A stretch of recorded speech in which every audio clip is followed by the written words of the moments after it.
खुदावंद मसीह यीशु में मेरे अजीजों, मैं खुदावंद मसीह यीशु के जिंदा मुबारक नाम में आप सबको सलाम अर्ज करता हूं और आज की इस आत्मिक संगति में आपका स्वागत करता हूं।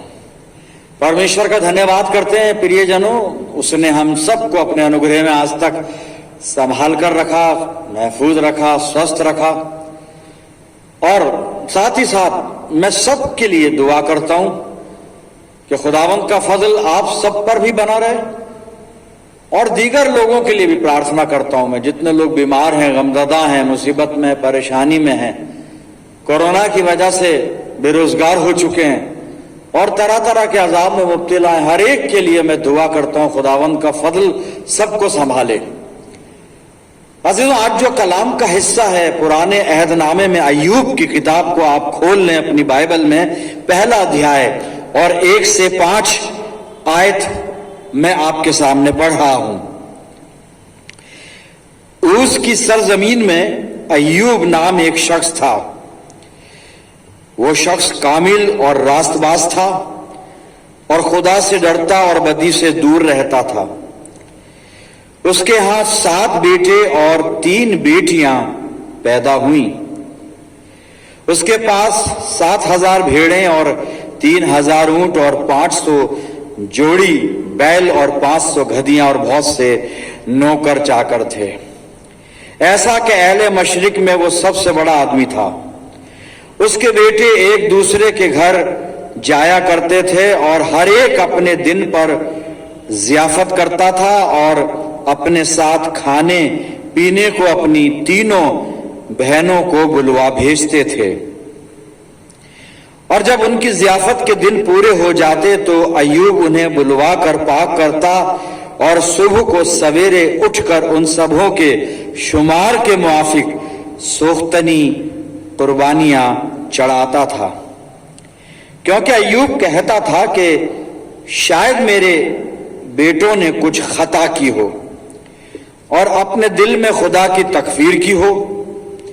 अय्यूब हमेशा ऐसा ही किया करता था। खुदावंद की बरकत उसके पाक कलाम के पढ़े जाने और सुने जाने पर हो, आमीन। आइए हम अपने आप को तैयार करें परमेश्वर का वचन सुनने के लिए और दुआ करें। खुदावंद मसीह यीशु में हमारे प्यारे आसमानी बाप, बड़े अदब के साथ हलीमी और फिरोतनी की रूह में होकर हम सब तेरे बच्चे तेरे पाक कदमों पर सरनिगू हैं। बाप आसमानी वक्त है तेरे जिंदा मुबारक कलाम पर मेडिटेशन करने का। हम तुझसे इल्तिमास करते हैं हम में से हर एक को पाक रूह का मसा अता कर कि हम पाक रूह की रहनुमाई में होकर तेरे पाक कलाम को सुने, समझें और अपनी जिंदगियों में इसे जज्ब करें और इस पर चलने वाले हों। प्यारे आसमानी बाप, हमारे चारों तरफ अपने पाक फरिश्तों की सेना का बाड़ा बांध कि शैतान हमें किसी भी तरह से तेरी रिफाकत से जुदा ना कर सके। होने दे प्रभु, वचन का बीज जब हमारे दिल की जमीन पर गिरता है हमारी जिंदगियों में जड़ पकड़े और बहुत सा फल लाने वाला हो। अपनी जिंदगियों को तेरे इख्तियार में देते हैं और इस दुआ को तेरे प्यारे इकलौते बेटे अपने नजात दहिंदा खुदावंद यीशु मसीह के जिंदा मुबारक नाम के वसीले से मांगते हैं। सुन और कबूल कर ले, आमीन। प्रियजनों, एक बार फिर परमेश्वर का धन्यवाद करते हैं सच्ची संगति के लिए। और कलाम जो मैंने आपके सामने पढ़ा, अय्यूब की किताब the book of job chapter 1 and versus 1 to 5, इसकी 5वीं आयत को मैं रिपीट करना चाहता हूं। अय्यूब पहला अध्याय 5 पद को आप अपनी बाइबल में फिर से देखें। यहां पे लिखा है, और मैं उर्दू की बाइबल इस्तेमाल करता हूं इसलिए आपसे निवेदन है कि आप अपनी बाइबल में इसको देखें, चाहे वो आपके पास हिंदी है या वो इंग्लिश है, जो भी है। अय्यूब पहला अध्याय 5 पद। और जब उनकी जियाफत के दिन पूरे हो जाते तो अय्यूब उन्हें बुलवा कर पाक करता और सुबह को सवेरे उठकर उन सबों के शुमार के मुआफिक उनकी गिनती के अनुसार सोख्तनी कुर्बानियां चढ़ाता था, क्योंकि अय्यूब कहता था कि शायद मेरे बेटों ने कुछ खता की हो और अपने दिल में खुदा की तकफीर की हो। अय्यूब हमेशा ऐसा ही किया करता था। इस 5वें पद को आप ध्यान में रखें और थोड़ी देर हम इसी पर बातचीत करेंगे, इसी पर फोकस करेंगे। अय्यूब एक व्यक्ति है, परमेश्वर का जन है, जिसके बारे में लिखा गया कि वो कामिल था, यानी सिद्ध था, रास्तबाज, धर्मी था, खुदा से डरता था, बुराई से दूर रहता था, इतना भला और नेक आदमी था, धनी व्यक्ति था, बहुत नौकर चाकर, पशुधन बहुत इसके पास था। उसके अलावा इसके परिवार में 7 बेटे और 3 बेटियां थी।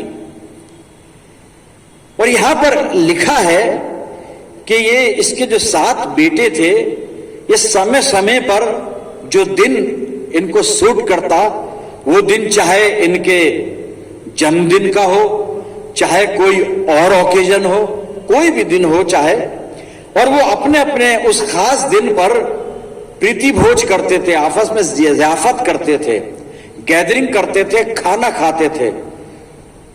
और ये इस तरह से करते थे और अपनी तीनों बहनों को भी बुलाते थे, यानी 10 बच्चे अय्यूब के। और ये अपने अपने समय पर अपने अपने घर पर बारी बारी से सबका खाना कर रहे हैं, गैदरिंग कर रहे हैं, और एक सोशल लाइफ जीते थे, और इस तरह से ये किया करते थे।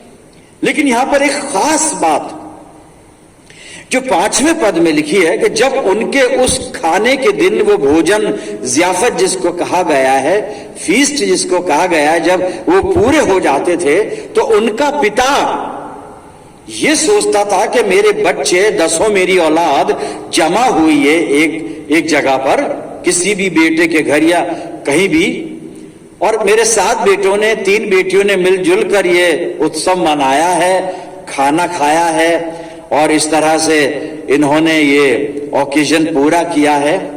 तो मेरे बच्चे जमा हुए हैं, और धनवान व्यक्ति है अय्यूब, बच्चे भी पैसे वाले हैं साहब, और पैसे वाले कुछ ज्यादा ही सेलिब्रेशन या खुशियां करते हैं, क्योंकि पैसा है तो सब कुछ है। गरीब आदमी तो सोच भी नहीं सकता, जिसके पास कुछ नहीं है वो किसको बुलाएगा अपने घर खाने पर, और क्या बेचारा वो ऐसा कोई फंक्शन करेगा, लेकिन क्योंकि पैसा है। लेकिन अय्यूब जो कि एक पिता है, एक बाप है, अपने बच्चों के बारे में यहां पे कुछ सोचा करता है। अजीजों, आगे बढ़े, मैं बताना चाहूंगा कि आज फादर्स डे भी है, फादर्स डे है आज, और इसलिए मैंने ये सरमन आज के दिन के लिए चुना है।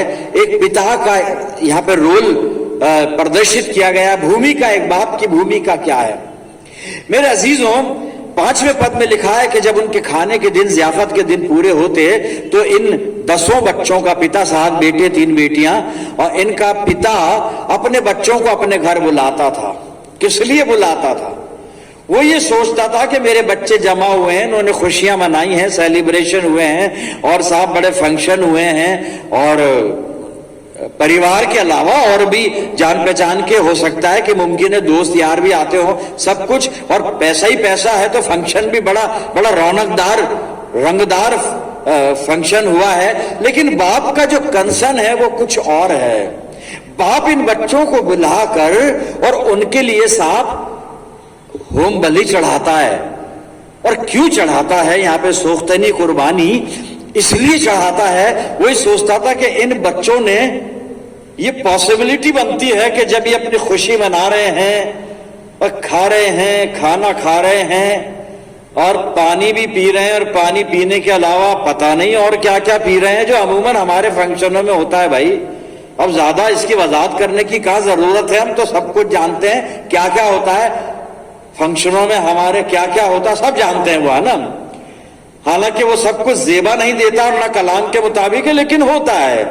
लेकिन यहाँ पे एक बाप है, एक पिता है, जैसा अभी मैंने बताया कि थोड़ा सा फादर्स डे को भी मैंने ध्यान में रखा है कि पिता, बाप, यहाँ एक बाप है और ये क्या कर रहा है, ये अपने बच्चों के बारे में सोचता है कि इन्होंने जरूर कोई खता की होगी, कोई ना कोई गुनाह इनसे सरजद हुआ होगा इनसे, और इन्होंने कहीं ना कहीं परमेश्वर की तकफीर की होगी, यानी कुफ्र बका होगा, इंग्लिश वर्जन में है कर्स किया होगा, कहीं ना कहीं खुदा की शान में इन्होंने गुनाह जरूर किया होगा, और इन्हें नहीं मालूम। लेकिन मैं बाप हूं, मेरा फर्ज बनता है कि मैं अपने बच्चों के गुनाहों के लिए प्रायश्चित चढ़ाऊं, कुर्बानी चढ़ाऊं मैं।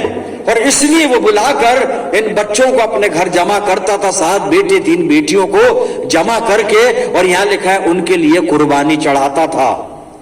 और यह लिखा है कि उनके शुमार के मुताबिक, गिनती के मुताबिक, अगर 10 बच्चे यहां पर बाइबल बता रही है तो 10 बच्चों का मतलब यह है कि 10 बर्रे वहां पर ज़िबा किए जाते थे। जो तरीका, लेवे व्यवस्था को आप बाद में स्टडी कीजिएगा, और पहले अध्याय से 6 अध्याय की आप स्टडी करेंगे तो वहां कुर्बानियों का जिक्र है, किस तरह से पाप बलि, अन्न बलि, होम बलि, दोष बलि, मेल बलि, और कई बलियां हैं, लेकिन बलि तो बलि है, कुर्बानी है। और वहां पे मेमने की कुर्बानी का जिक्र है, भेड़ का बच्चा है, चाहे मादा हो नर हो, बकरी भी है, गाय बैल का भी जिक्र है वहां पर। लेकिन यहां पर ये अपने बेटों के हिसाब से बर्रे की वो कुर्बानी चढ़ाता था मेरे अजीजों। अगर 10 बच्चे हैं तो 10 बर्रे चाहिए थे, एक पाप बलि के लिए एक बर्रा चाहिए। इससे पहले कि आगे मैं आपको लेकर चलूं थोड़ी सी, क्योंकि अभी जैसे बता रहा हूं ना कि फादर्स डे, पिता की बात कर लें। मैं भी पिता हूं और आप में से बहुत से पिता हैं मेरे अजीजों। हम बच्चों के लिए बहुत कुछ सोचते हैं, बहुत कुछ करते हैं, बच्चों को अच्छा पढ़ाते हैं, अच्छा खिलाते हैं, अच्छा पहनाते हैं, और जब बच्चा बड़ा होता है उसके लिए और चीजें हम अवेलेबल कर देते हैं। बच्चों को 2 व्हीलर लेके देते हैं, बच्चा बड़ा होता है 4 व्हीलर लेके देते हैं। बच्चे और बड़े होते हैं उनके लिए मकान जायदाद, इसका भी इंतजाम करते हैं, करना चाहिए, अच्छी बात है बच्चों के लिए बाप। लेकिन लेकिन लेकिन हम अपने बच्चों की रूहानी जिंदगी के लिए क्या सोचते हैं? ये तो सांसारिक बातें हो गई, पढ़ाना लिखाना, उनके लिए घर बना देना, 2 बच्चे हैं तो दोनों के लिए अलग अलग फ्लैट बना देना, अलग अलग मकान बना देना, 3 है तो 3 बना, वगैरह वगैरह जो भी है सब कुछ, ये तो दुनियावी बातें हैं। लेकिन हम अपने बच्चों की रूहानी जिंदगी के लिए क्या सोचते हैं और क्या करते हैं? आज पिताओं का दिन है। यहां एक पिता है अय्यूब, जो अपने बच्चों के जीवन में झांक के देख रहा है और उनके आत्मिक जीवन पर उसकी नजर है कि मेरे बच्चे रूहानी जिंदगी में कहां पर हैं, क्या कर रहे हैं, क्यों कर रहे हैं, और अगर ये कहीं गुनाह कर रहे हैं तो मेरा फर्ज बनता है कि मैं इनके गुनाहों का कफारा, जो उसके पास प्रोविजन है, यानी पाप बलि चढ़ाना, होम बलि भी जिसको कहा गया है यहाँ पे, क्योंकि होम बलि तो एक सेटअप था और उस पर सारी बलियां चढ़ाई जाती थी। जब आप स्टडी करेंगे तो आपको पता पड़ेगा, लेवी व्यवस्था की पुस्तक और पहले अध्याय से 6 अध्याय तक मैंने आपको बताया। लेकिन ये उनके गुनाहों का प्रायश्चित कर रहा, अपने बच्चों का। इसको, ये वो बाप है जिसको अपने बच्चों की रूहानी जिंदगी की फिक्र ज्यादा है कि मेरे बच्चे कहीं खता ना कर दें, कहीं खुदा को बुरा ना कर दें, खुदा की शान में कोई गुस्ताखी ना कर दें, और ये कहीं गुनाहगार बनकर दोजख के लायक ना ठहरे। ये प्रियजनों, मैं और आप बाप तो बन गए, और बाप बने तो बड़ी खुशी हुई थी, दिल में बड़े लड्डू फूटे थे, लड्डू बांटे भी थे, जो दुनियादारी की बात बता रहा हूं आपको। लेकिन हम अपने बच्चों की स्पिरिचुअल लाइफ के प्रति कितने सजग हैं, कितने सचेत हैं? क्या हमारा बच्चा संडे स्कूल में जाता है? क्या हमारा बच्चा जब बड़ा हो जाता है तो वो उसका कंफर्मेशन होता है या नहीं होता है, या हम टालते रहते हैं? क्या हमारा बच्चा हर इतवार को चर्च इबादत में जाता है? क्या हमारा बच्चा प्रेयर मीटिंग्स में जाता है? हमारे बच्चे की आत्मिक जीवन की क्या हालत है? कभी सोचा? हम पिताओं ने सोचना पड़ेगा। यहां पर एक पिता है अय्यूब, जिसको अपने बच्चों की रूहानी जिंदगी की बहुत फिक्र है मेरे अजीजों, बहुत फिक्र है। हमारे अपने बच्चों, अपनी संतानों की, बेटा हो या बेटी, उनकी रूहानी जिंदगी की भी चिंता करनी है कि आत्मिक जीवन में कहां पर है। बच्चा पढ़ लिख कर फर्स्ट आ रहा है, 90% लेकर आ रहा है, अच्छी बात है साहब, अच्छी बात है, लेकिन रूहानी जिंदगी में कहां पर है वो?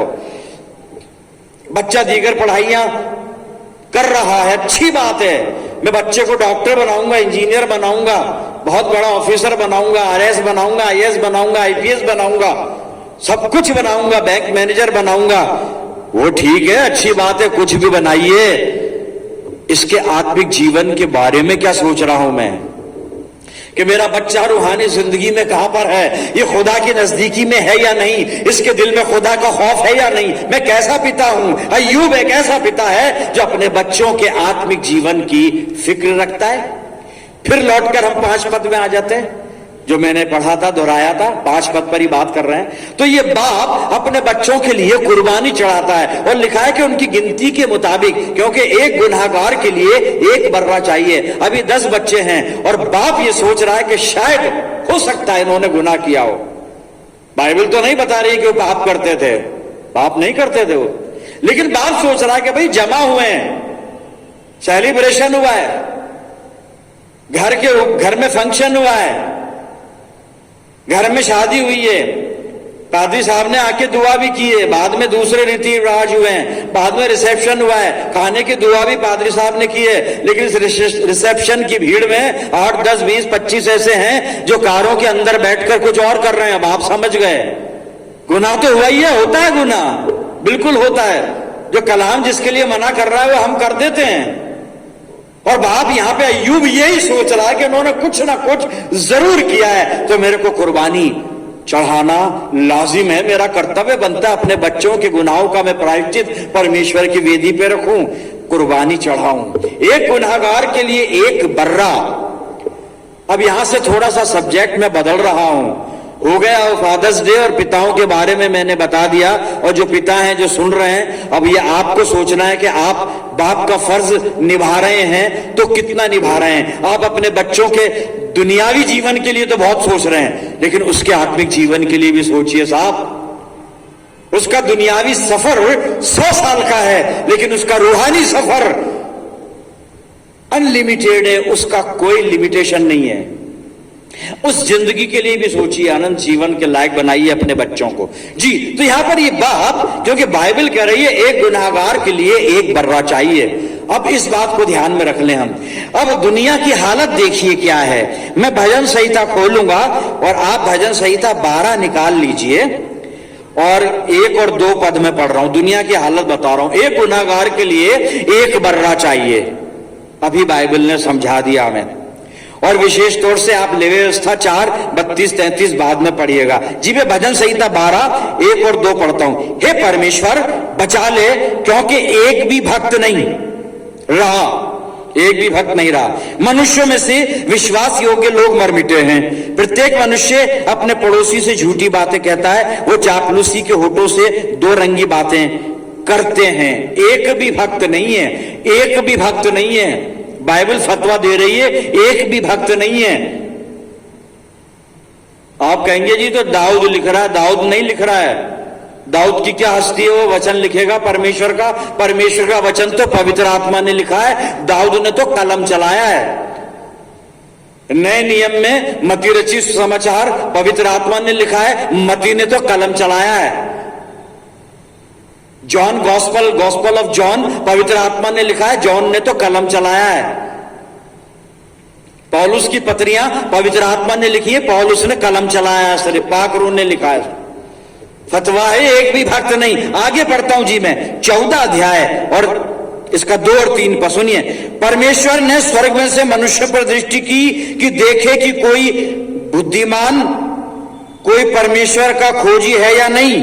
अब 3 पद में लिखा है, वो सबके सब भटक गए और सब भ्रष्ट हो गए, कोई सुकर्मी नहीं, कोई सुकर्मी नहीं, एक भी नहीं। बाइबल कह रही है एक भी नहीं, एक भी नहीं साहब। ये बाइबल ने आपके सामने गिनती रख दी है पापियों की, एक भी अच्छा नहीं है, यानी सब पापी हैं। अब एक पापी के लिए एक बर्रा, तो ये इतने सारे जो दुनिया में पापी भरे हुए हैं, मैं तो हुई साहब। और बाइबल कह रही है एक भी नहीं, तो मैं भी नहीं और कोई भी नहीं। अब इतने बर्रे कहां से आएंगे कुर्बानी के लिए, कहां से आएंगे? अय्यूब तो 10 बच्चों के लिए 10 बर्रे लिया करता था, क्योंकि उसके पास तो पशुधन था, बहुत भेड़ बकरियां, ऊंट, बैल, बहुत कुछ था, गधे वगैरह बहुत सब लिखा है बाइबल में। वो तो 10 बर्रे तो लाए जा सकते हैं, लेकिन यहां तो पूरी जो दुनिया की हालत बताई है वचन ने कि एक भी सुकर्मी नहीं है, एक भी नहीं है। अब इतने बर्रे कहां से आएंगे? दुनिया में जितने बर्रे घूम रहे हैं कम पड़ जाएंगे। लेकिन साहब परमेश्वर, अब अभी तक मैं आप दुनियावी पिता की बात कर रहा था ना, अय्यूब की, अब एक पिता और है, आसमानी बाप, इसकी भी बात कर ले। आज फादर्स डे पर जो दुनियावी बाप हैं वो बाप ही फूल करना बैठे, लेकिन हमारा सबका एक पिता है आसमानी बाप, उस बाप की भी बात कर लें। अय्यूब अपने बेटों के लिए पर हेड एक बर्रा कुर्बान करता है। और अब यहां पे जब हमने भजन संहिता 12-14 के कुछ पद पढ़े तो यहां पे पता चला कि अब इतने बर्रे, क्योंकि एक भी धर्मी नहीं है, सबके सब गुनाहगार हैं, इतने गुनाहगारों के लिए अब इतने बर्रे कहां से लाएंगे? आसमानी बाप जिसे अपने बच्चों की फिक्र है, हमारा पिता, स्वर्गीय पिता, आसमानी बाप, खुदा बाप, वो लाएगा साहब बर्रे। गॉड विल प्रोवाइड, वो करेगा। कैसे करेगा? उत्पत्ति 22 आप खोलें और 6 से 8 पद मैं आपके सामने पढ़ता हूं। अब्राहम है अपने बेटे को परमेश्वर की आज्ञा के अनुसार अपने बेटे को लेकर वो साहब मोरिया में पहुंचा है, मोरिया देश में आया है। और वहां पर खुदा ने कहा मैं तुझे बताऊंगा एक पहाड़ पर इसकी कुर्बानी, अपने बेटे की कुर्बानी तुझको करनी है, इसहाक की कुर्बानी तुझको करनी है। और इसहाक को लेकर अब्राहम अपने नौकरों समेत और गधे के ऊपर लकड़ी वगैरह लेकर आ गया है स्थान पर, मोरिया के देश में, और उस स्थान पर जहां पर कुर्बानी करनी है। अब बेटा अपने बाप से बात कर रहा है जी। उत्पत्ति 22 और 6 से 8 पर सुनिए। तब अब्राहम ने होम बलि की लकड़ी ले अपने पुत्र इसहाक पर लादी और आग और छुरी को अपने हाथ में लिया और दोनों एक साथ चल पड़े। इसहाक ने अपने पिता अब्राहम से कहा, हे मेरे पिता। उसने कहा, हे मेरे पुत्र, क्या बात है? उसने कहा, देख आग और लकड़ी तो है, पर होम बलि के लिए भेड़ कहाँ है? अब्राहम ने कहा, हे मेरे पुत्र, परमेश्वर होम बलि की भेड़ का उपाय आप ही करेगा। और वो दोनों संग संग चल दिए। अब्राहम का ईमान है। खुदा ने अब्राहम को कहा तेरा बेटा कुर्बान होगा, लेकिन अब्राहम जानता है कि बेटा तो खुदा ने दिया है और खुदा दे के लेता नहीं साहब। तो ईमान के अंदर से अब्राहम ने अपने बेटे को कहा, बेटा उसकी फिक्र मत कर, खुदा अपने आप उपाय करेगा। गॉड विल प्रोवाइड, यहोवा यिरे, यहोवा यिरे, परमेश्वर प्रोवाइड करेगा, यहोवा उपाय करेगा, यहोवा उपलब्ध करेगा। और जब आप आगे स्टडी करेंगे 12 पद से जब आप आगे जाएंगे, अब्राहम ने अपने बेटे को कुर्बानी के लिए लिटा दिया और जब उसने छुरी हाथ में ली तो फरिश्ते ने पुकार कर अब्राहम को कहा, अब्राहम अपना हाथ रोक, अपने बेटे या अपने इस लड़के पर मत चला। और जब अब्राहम ने पीछे देखा है, झाड़ी में एक बर्रा फंसा हुआ मिला और उसने उस बर्रे को लिया और बेटे को हटाया, उस बर्रे को कुर्बान किया। गॉड विल प्रोवाइड, ये आसमानी बाप है जो हर गुनाहगार के लिए मेमना प्रोवाइड करेगा साहब। और उसने मेमना प्रोवाइड किया, आसमानी बाप ने। कहां प्रोवाइड किया? आइए नए नियम को खोलें और यूहन्ना रचित सुसमाचार आप मेरे साथ निकाल लीजिए प्रियजनों। और यूहन्ना का पहला अध्याय और 29 पद में आपके सामने पढ़ता हूं।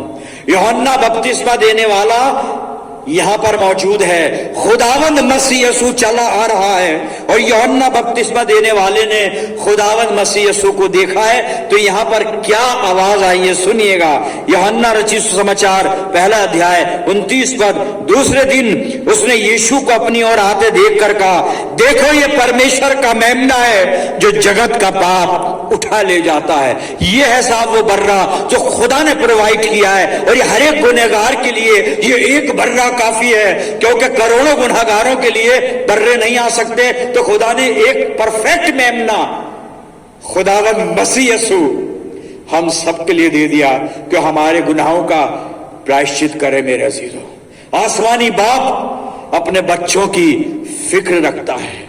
हमारे खुदा को हमारी रूहानी जिंदगियों की फिक्र है। हमारा खुदा चाहता है हम गुनाह में हलाक ना हो, हम गुनाह करें नहीं, और अगर गुनाह हो जाए तो हमारे पास कफारा खुदावंद मसीह यीशु मौजूद है। यूहन्ना लिखता है अगर कोई गुनाह करे, ये मेमना मेरे जीवन खुदा ने, ये खुदा का बर्रा, परमेश्वर का मेमना।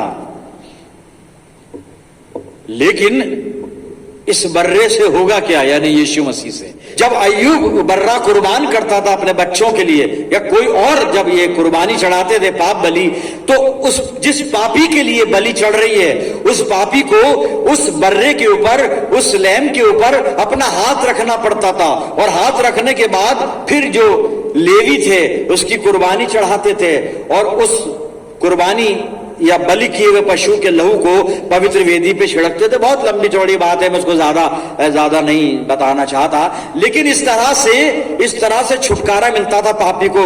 लेकिन वहां पे एक प्रोसीजर जो मैंने अभी बताया कि वो गुनाहगार उस मेमने के ऊपर हाथ रखता था, उसको अपना रिप्रेजेंट बनाता था कि अब मेरी जगह ये कुर्बान हो रहा है, मेरा गुनाह ये उठा रहा है। वो हाथ रखता था, बर्रे पे हाथ रखता था। मुझे और आपको इस खुदा के बर्रे पर हाथ रखना पड़ेगा, खुदावंद मसीह यीशु पर हाथ रखना पड़ेगा, जिसका मतलब है प्रभु यीशु मसीह को छूना पड़ेगा, जिसका अर्थ है यीशु मसीह के पास आना पड़ेगा, प्रभु यीशु मसीह को अपना बनाना पड़ेगा, इसके संपर्क में आना पड़ेगा। वहां पर एक गुनाहगार बलि किए जाने वाले पशु पर हाथ रखता था, हाथ रखना जरूरी था। मुझे और आपको प्रभु यीशु मसीह पर हाथ रखने, उसके चरणों पे हाथ रखने, उसके पैरों पे हाथ रखने, और हाथ ही नहीं सर भी रखना है साहब, उसकी इबादत करनी है, उसे दिल में बसाना है मेरे अजीजों, क्योंकि ये बर्रा है जो मेरे और आपके गुनाहों का जिसने कफारा दिया है, दे दिया उसने। क्या मैं आज प्रभु यीशु मसीह के साथ हूं, उसकी संगति में हूं? क्या मैंने अपने हाथ प्रभु यीशु मसीह पर रख दिए, जिसका मतलब है कि मैं यीशु मसीह के संपर्क में हूं, मैं यीशु मसीह की संगति में हूं, मैं यीशु मसीह को ग्रहण कर चुका हूं, यीशु मसीह को अपना मान चुका हूं, उससे एक रिश्ता बना चुका हूं। हाथ रखने का मतलब यही है। एक मुहावरा है हाथ रखना। जब हम किसी को कामयाबी पाते हुए देखते हैं, अगर अच्छी बात होती है, अच्छी बात, तो हम कहते हैं इस पे परमेश्वर का हाथ है। जब कोई आदमी कोई गलत काम करके भी कामयाब हो जाता है, उसका कुछ नुकसान नहीं होता, तो दुनियावी तरीके से हम ये भी कहते हैं कि साहब इसके ऊपर तो बड़े बड़ों का हाथ है, इसका कोई कुछ नहीं बिगाड़ सकता, इसके ऊपर बहुत बड़े बड़े लोगों का हाथ है। आप समझ गए ना? क्या हमारे हाथ प्रभु यीशु मसीह की तरफ बढ़े हुए हैं? और अगर हमारे हाथ प्रभु यीशु मसीह की तरफ है तो उसका हाथ फिर हम पर है मेरे अजीजों। वो हमारे साथ है, हमारी सुरक्षा के लिए, हमारे मार्गदर्शन के लिए, हमें संभालने के लिए। हम इस बर्रे के संपर्क में आ जाएं, इस बर्रे के संपर्क में आ जाएं। पतरस कुछ लिख रहा है, पतरस की पहली पत्री और उसका 2 अध्याय, पहला पतरस 2, और साहब 24 और 25 आयत में आपके सामने पढ़ रहा हूं, आप अपनी बाइबल में देखिएगा। वो आप ही हमारे पापों को अपनी देह पर लिए हुए क्रूस पर चढ़ गया, जिससे हम पापों के लिए मरकर, सुनिएगा ये हमें करना है, जिससे हम पापों के लिए मरकर धार्मिकता के लिए जीवन बिताएं, उसी के मार खाने से तुम चंगे हुए हो। अब हमको पापों के लिए मरना होगा और धार्मिकता के लिए जीवन बिताना होगा। क्या आज मैं इस स्थान पर हूं प्रियजनों? क्या मैं पापों के लिए मरकर आज धार्मिकता में जी रहा हूं? क्या मैंने अपने जीवन से गुनाह निकाल दिए, हटा दिए हैं? क्या मैंने प्रभु यीशु मसीह की धार्मिकता को अपने जीवन में ग्रहण कर लिया है? देखिए, जो धार्मिकता है ना, हमारी जो धार्मिकता है, याद रखिए, बार बार बताता हूं, हमारी नहीं है, यीशु मसीह की धार्मिकता है जो हमें दी गई है प्रभु यीशु मसीह के द्वारा। उसकी धार्मिकता से हम धर्मी बने, उसकी पवित्रता से हम पवित्र बने, उसके लहू से हमारे पापों का प्रायश्चित होकर हमारे पाप धुले हैं, और उसके मारे जाने से हम अनंत जीवन के वारिस बने। प्रियजनों, ये वो बर्रा है, परमेश्वर का मेमना है, जिसने मेरे और आपके पाप उठाए हैं। और इस बर्रे को प्रोवाइड किसने किया? आसमानी बाप ने, पिता ने। एक दुनियावी बाप अय्यूब अपने बच्चों के लिए काम करता है, लेकिन आसमानी बाप ने पूरे जगत के लिए अपने बेटे को मेमने के तौर पर भेज दिया। खुदा का मेमना जो जगत का पाप उठा ले जाता है।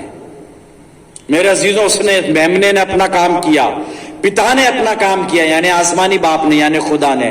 अब मुझे और आपको ये काम करना है जो अभी बाइबल ने बताया, उसको दोहरा रहा हूं कि हम पापों के लिए मरकर धार्मिकता के लिए जीवन बिताएं।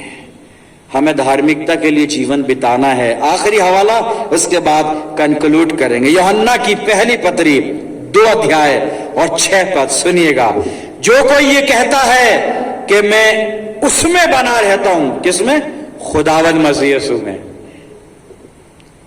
जो कोई ये कहता है कि मैं उसमें बना रहता हूं, हर एक मसीही ये कह रहा है साहब, हर एक मसीही ये कह रहा है। कहना भी चाहिए, लेकिन कहने से काम नहीं चलेगा।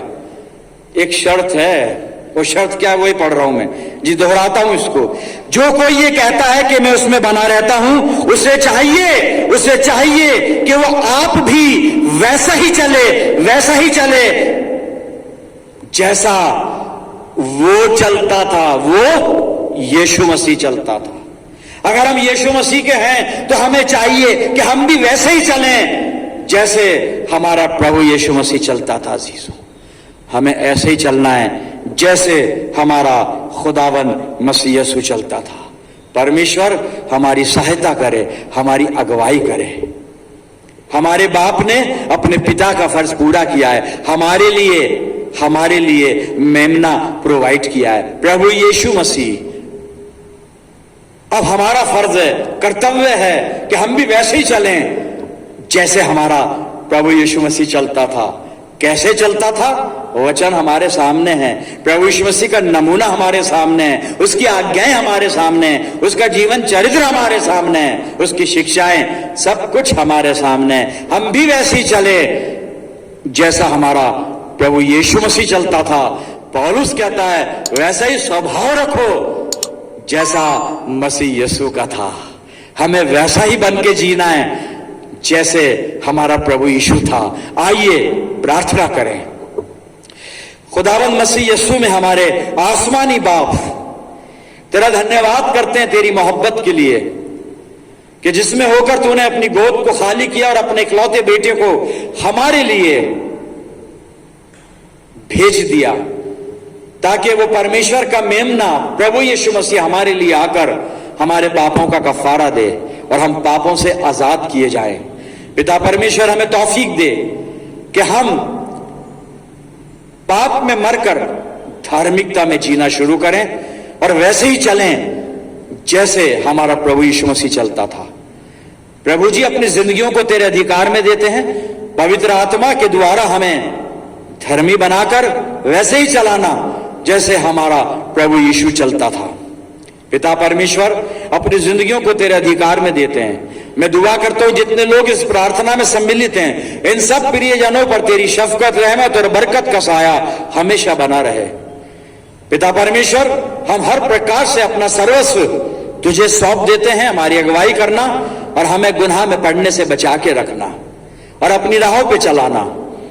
दयालु पिता, हमें प्रार्थना तेरे प्यारे पुत्र और अपने उद्धारकर्ता और जीवन देने वाले प्रभु यीशु मसीह के जिंदा और मुबारक नाम के वसीले से मांगते हैं, सुन और कबूल कर ले, आमीन। अब हमारे प्रभु यीशु मसीह का अनुग्रह, पिता परमेश्वर का प्रेम, पवित्र आत्मा की सहभागिता हम में से हर एक के साथ, समस्त विश्वासियों के साथ, हमारी सब कलीसियाओं के साथ अब से लेकर हमेशा तक होती रहे, आमीन।